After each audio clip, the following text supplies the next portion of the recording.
Saikrishna lockup death కేసులో కీలక పరిణామం చోటు చేసుకుంది. ఈ కేసులో నిందితులుగా ఉన్న కానిస్టేబుల్స్ బాబురావు, సాంబయ్యలకు విజయవాడ 2వ ఏసీఎం కోర్టు 14 రోజుల రిమాండ్ విధించింది. దీంతో సాంబయ్యను గన్నవరం జైలుకు తరలించగా బాబురావును అవనిగడ్డ జైలుకు తరలించారు పోలీసులు.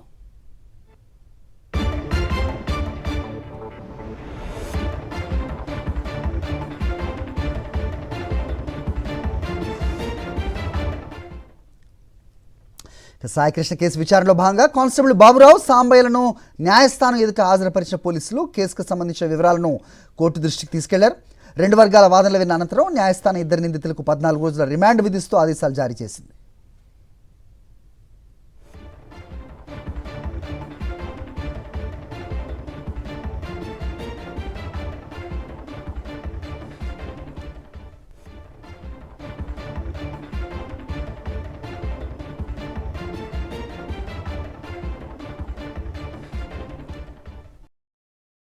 మరిన్ని అప్డేట్స్ కోసం ఛానల్ ను సబ్స్క్రైబ్ చేయండి. నోటిఫికేషన్స్ కోసం బెల్ ఐకాన్ పై క్లిక్ చేయండి.